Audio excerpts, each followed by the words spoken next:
Bonsoir. On a le sentiment que l'accalmie est durable actuellement sur le front de la pandémie. Est-ce le cas? Bien écoutez, nous espérons qu'elle sera durable.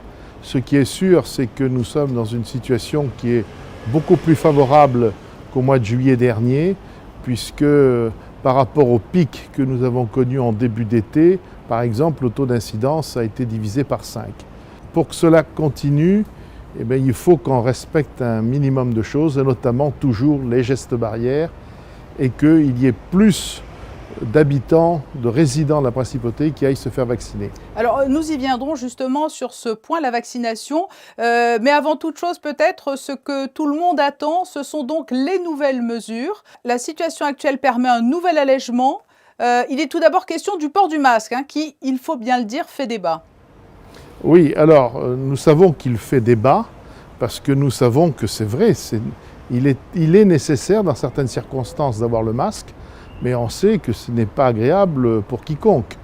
Bon, ce qui a été décidé par le souverain sur proposition du gouvernement, après l'avis du Conseil national qui a été consulté, c'est que dorénavant le port du masque en extérieur ne serait plus obligatoire, qu'il serait réservé à certaines zones qui sont particulièrement denses, comme la place du marché, comme l'esplanade qui est devant le carrefour, ou comme la gare et les allées qui desservent la gare.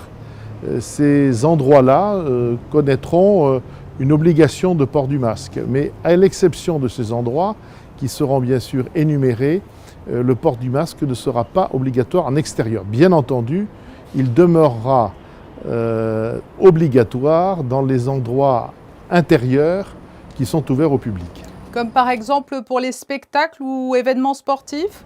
Absolument.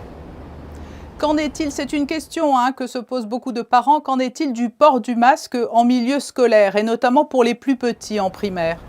Alors, pour ce qui concerne d'abord les activités physiques et sportives, tant en intérieur qu'en extérieur, il a été décidé que le port du masque ne serait plus obligatoire. En revanche, et ça c'est valable pour toutes les couches, c'est-à-dire à la fois le primaire, le secondaire. Pour ce qui concerne le port du masque, notamment dans le primaire, nous souhaitons, même si l'évolution est favorable, mais très récemment nous avons eu à nouveau des contaminations qui ont été enregistrées, donc nous devons être prudents. Il faut que les choses, comme vous le disiez tout à l'heure, soient durables.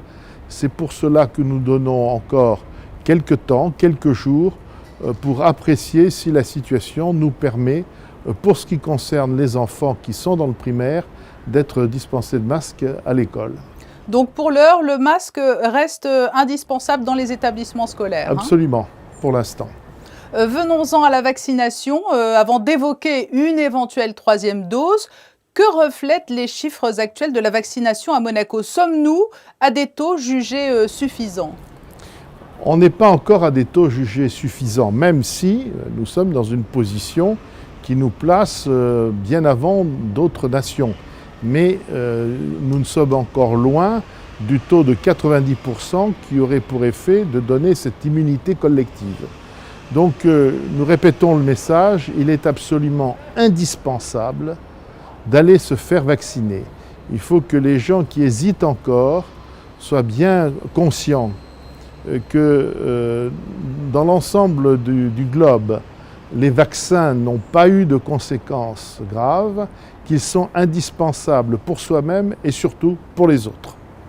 Quid d'une troisième dose de vaccin pour laquelle la Haute Autorité de Santé française, notamment, s'est dite favorable la semaine dernière? Alors absolument, il y aura dorénavant la possibilité pour les personnes de plus de 65 ans de bénéficier d'une troisième dose dans le sens que vous avez indiqué, à savoir l'avis qui a été rendu par l'autorité de santé française. Il est important également de rappeler les modalités d'usage du pass sanitaire, alors notamment pour les personnes qui doivent se rendre dans des centres hospitaliers ou des EHPAD. Absolument. C'est une demande qui a été faite par ces établissements Il s'agit là des visiteurs, des personnes qui viennent voir ou les malades ou les personnes âgées. Il faut qu'elles aient le pass sanitaire. C'est une mesure de sécurité, notamment pour ceux qui sont abrités dans ces établissements. Et je pense que c'est une mesure de bon sens. Pierre Dartout, merci pour ces précisions autour de ce nouvel allègement des mesures sanitaires. Merci à vous.